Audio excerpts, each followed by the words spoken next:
Hello and welcome back to Claver's very own podcast.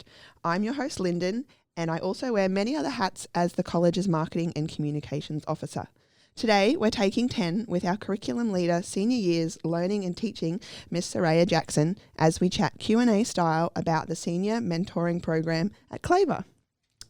Miss Jackson has been at Claver for 11 years, cutting her teeth as a HPE and English teacher before rising through the ranks as head of middle years English and literacy, and then moving into her current role in the senior space in 2019.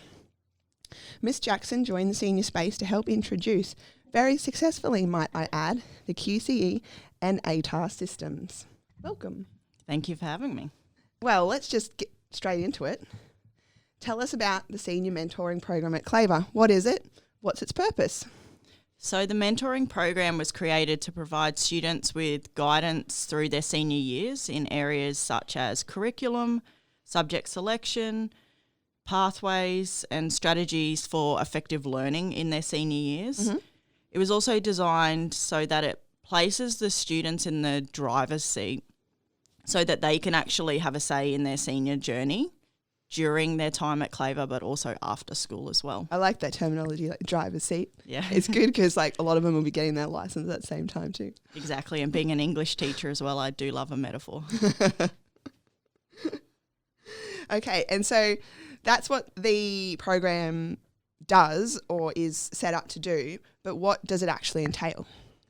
So I like to think of the mentoring program as a gradual release of responsibility and putting it onto the students, But we do that gradually. So we build their skills, their knowledge and their investment from years 9, 10, 11 and 12. So really in year 10, that's when we do our set planning, and that's when they're selecting their subjects for years 11 and 12. So the set planning occurs in term 3 of year 10. And that's when both the students and their parents, with support from the mentor, select the subjects for years 11 and 12, depending on what pathway they're interested in. Mm-hmm. And that really comes off the back of work that we do in year 9, so that students understand more so than they ever have before what subjects will get them where they need to go. And it's okay to pick whatever pathway that suits you. And we really work together as a collaborative team to get the students where they want to go. Yep. So that's year 10 doesn't just come out of nowhere. We're starting that earlier and earlier so that students are informed about their choices. That's good. That then builds into year 11, mm-hmm. which is kind of like a temperature check. So we meet with them in term 2, so they've had a go at the subjects that they've chosen at the end of year 10. They've had a good term's go at that, and the temperature check is to see how are you going in those subjects. Do you still want to go on that pathway, or do we need to recalibrate? And so that's, some students, they're going perfectly fine. They're loving the choices that they've made, so we focus mainly on goal setting then and continuing on their good progress. But there's other students that we've had to pivot at that moment, and quite early on they've realised it's not for them, or they've found out other information and their interests have changed. So year 11 is that temperature check and that goal setting, effective learning that's required of year 11, because sometimes it can be a shock, that step up from year 10 to year 11. So that's our main purpose for mentoring in year 11. And year 11, like if they do get to that temperature check and realise that actually it's not quite right, like they shouldn't be afraid to say something and to make that change. Exactly, and we welcome that. And I think what's great about Claver's Pathways programs is that we have everything along the continuum. So it's not just one pathway, and if you're not doing well in that, you failed and that's the end of that. It's like, wow, let's look at other opportunities to embrace your interests, and you've tried one way, let's look at other ways. And we have so many different hybrid programs that we want students to identify that, and their self-awareness is great, and we welcome that. So we want students to come into those meetings being reflective, and based on those reflections, we make changes or we just keep going with where they're at. Yeah, brilliant. And year 12? So obviously in the new system, there's not a lot of subject changes that can occur at the year 12 point. They really do have to pick and stick towards the end of year 11. So year 12, we're looking at consolidating what they're doing.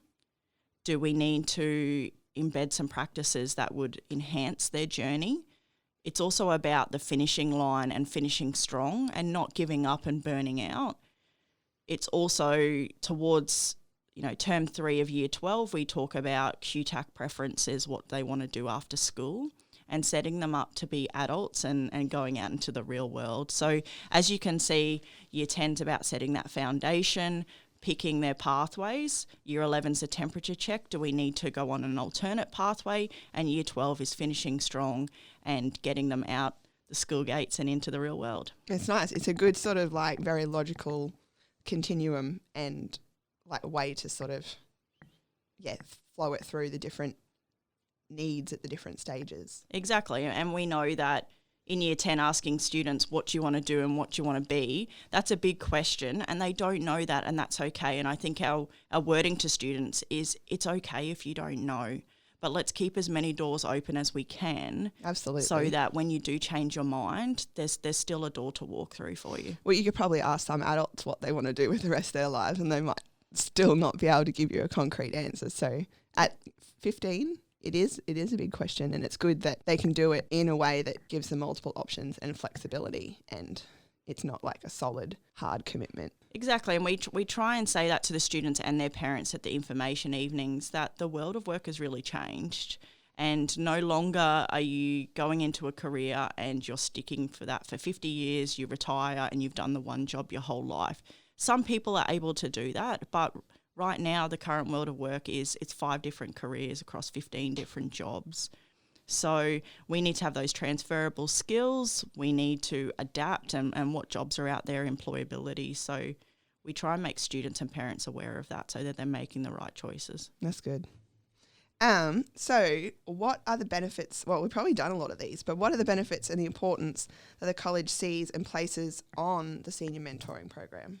So, obviously we talked about the benefits, about just keeping options open and not shutting any doors for our students. We want to provide those opportunities across ATAR pathways, hybrid pathways, vocational pathways, straight into the workforce. But I think part of your question that you said about what kind of emphasis does the college place on our mentoring program, I went and looked at our mentoring team, who are a group of very qualified staff, and I think it's really testament to the emphasis that the college places on this program, that we have at the moment 3 assistant principals, 4 pastoral leaders, curriculum leader for the senior school, curriculum leader for vocational training and careers, as well as staff member from inclusive education, that all volunteer and want to be involved in the program. And as you can tell from what I've just listed there's some very highly qualified, experienced staff that are just fighting to be in part of that program because they see value in helping our students. Yeah. So do you have any examples of student success stories resulting from the mentoring program, even either from previous years or this year perhaps? So I'm quite fortunate, and I love this part of my role, is being part of the mentoring program, because I get an opportunity to walk beside the students along their journey, and our mentors are with those students from years 10, 11 and 12. So they're there from those initial stages where they're trying to find out, what types of subjects do I like? What subjects do I need if I want to be a teacher or a nurse or an engineer?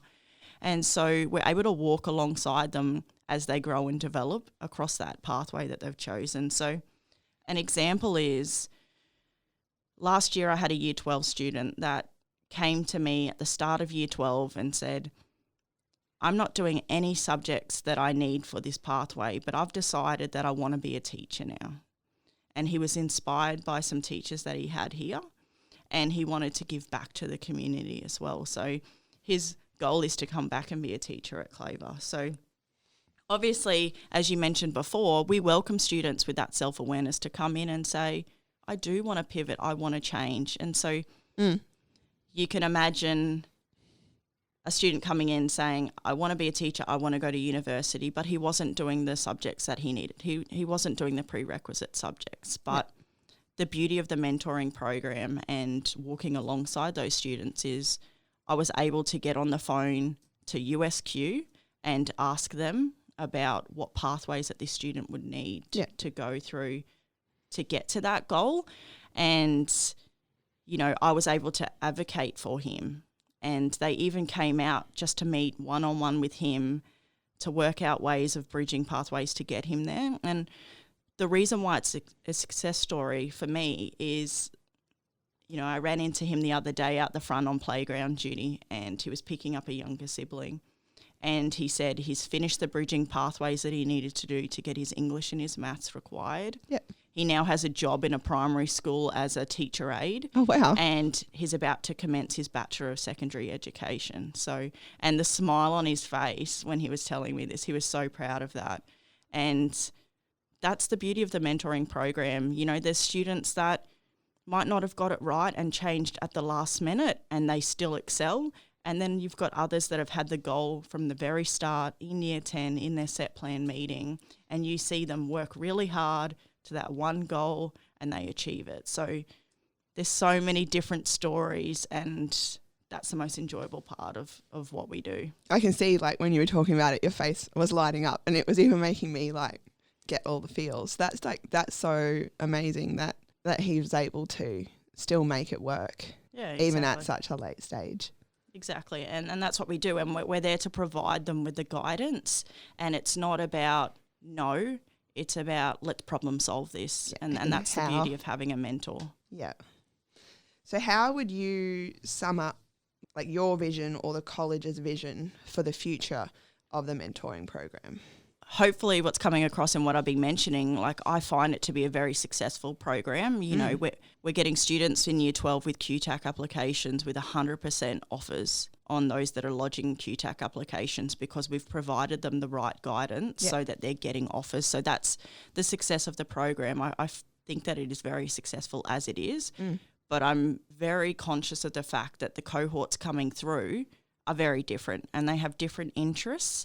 So we need to constantly be adapting. And as I mentioned, the world of work is changing. Yeah. So our advice needs to adapt and provide students with that information so they can make informed decisions. So I think my vision for the future is to embrace student voice as much as possible. Yep. What are they after in the mentoring program, and trying to include that. So one of the things that we're looking at the moment is to bring in more industry professionals for our students to hear from, especially in key areas that they are interested in. And that's going to change.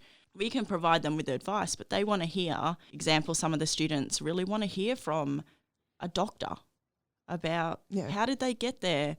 Was it easy? Were there subjects that you did that were beneficial to prepare you, or were there subjects that weren't beneficial? And they want to hear the day-to-day tasks. Absolutely.